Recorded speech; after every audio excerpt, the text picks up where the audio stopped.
Hey all, and welcome back to Fuzzy Dutchy Gaming, and a new video on the series looking at building a bow character in SSF from scratch. I've done videos and series like this in the past looking at different builds. I've really enjoyed playing various different bow skills in the league at different budgets. So I want to see what it's like to try and get one off the ground from scratch. Now I know a little bit about the Sentinel mechanic, how to get currency, make money, craft, stuff like that. So I thought the first video, because I'm only level 20 something, I'm not particularly high, level 28. So I've literally just started, and it is something I'm going to be running alongside my trade character. So it might not be blindingly fast progress, but what I'm going to try and do in each video is pack in as much as I can about what I'm looking to do, how I aim to do it in each section, and then we'll go from there.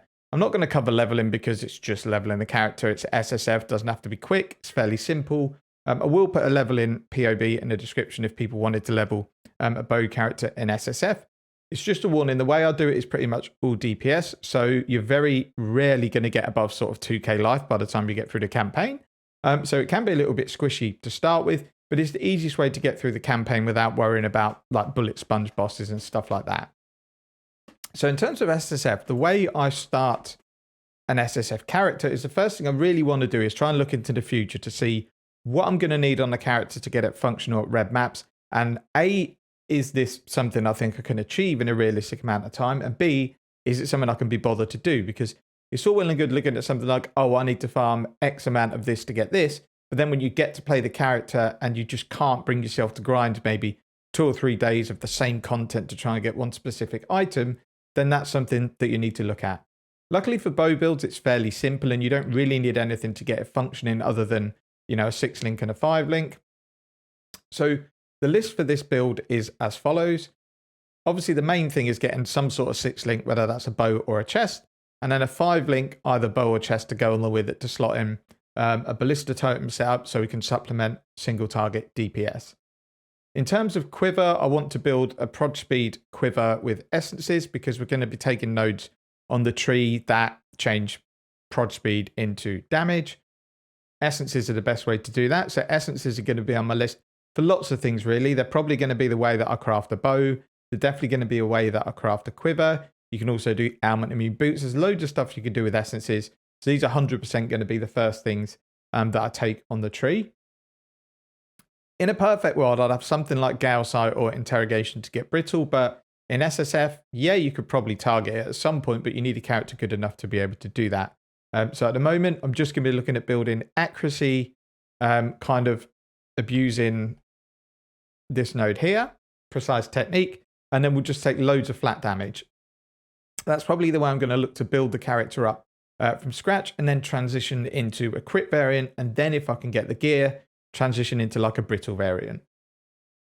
In terms of amulet, I'm obviously going to need some oils for anointment. So I'm going to have to at some point look at doing blight, but just the scarabs that I pick up along the way should be enough to get me the oils that I need. I'll only need a few blighter maps, hopefully get a decent anoint. I would like to get endurance charges into the build, so that'll mean a small cluster jewel. They're fairly common though, so again, I probably won't spec into delirium. I'll just do the mirrors as they turn up in the maps. And then again, I'd like a large cluster jewel, an attack cluster jewel that I can roll because they're quite easy to roll. Again, not going to target it, it's just something that will come later on in the build. Essentially, that's all I really need. There's no specific uniques I need, which is the reason I'm deciding to go with this character. You can get it to a decent level clearing sort of yellow early red tier maps on not a lot of gear. It's only when I really want to go and push to like the 14 and 16 maps that I'm going to need to start really looking at the gear. But because it's SSF, I can take my time. I can farm sentinels in lower tier content. I can do essences. So in terms of the tree, I'm going to look at essences, harvest, because there's just so many good things you can craft in SSF with harvest. And then maybe syndicate. I don't know yet. It depends. That might come later on when I build my missions up. But I'm definitely going to need mana cost of skills unveil pretty early on. So I want that. There's lots of other good crafts as well in syndicate. And also you can get really good stuff when you take on Katarina. So they're the 3 things that I really want to concentrate on. So as I say, my plan is to level up using lightning arrow or galvanic arrow, and then just stack precise technique, point blank. The bow knows just as much damage as I can get to get me through the campaign.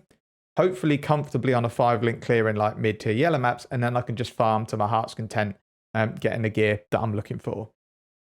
I'm probably not going to go to Tornado Shot until I get a 6 link and at least 3 labs done, because you realistically have to take greater multiple projectiles, which lowers your damage. So on a 5 link, it might feel really, really Z DPS. I say this isn't a speed run. It's just going to see how far I can push the character. Doing it really as a side project because I'm still quite keen to play my Trade League character now. I've spent all the money and got it geared up. So there should be, I would think, a couple of episodes coming out per week. And it's something I'm quite excited to do. So I'm going to get through the campaign hopefully today. And then we'll do a bit more farming over the next few days and then hopefully bring another episode out. If there's certain things you want to see in these episodes, then let me know in the comments. So if you want to, see more of a specific thing, whether it's planning, whether it's actual, mapping, whether it's crafting or anything you want to see, let me know, because I really don't have a specific goal when I make these videos. I just want to try and sort of show the character progression. So that's it for episode 1. It's a really quick intro episode just to say, the series is coming online. Looking to do it on a bow character, a Deadeye, and then we will go from there. Hopefully by the time we're well into the league and getting towards the end of the league, we've got a really juicy bow character. And in all honesty, the reason I'm doing this is characters feel so much better in SSF in terms of accomplishment. Like any character is possible in Trade League. You farm the content that you want, you get your exalts and chaos, and you buy the gear. The more you play, the more money you get. Essentially, that's it. Whereas in SSF, you don't have that option. If you want a specific item, whether that be from a Legion, from a Blight, from a specific boss, then you've got no choice but to farm that encounter.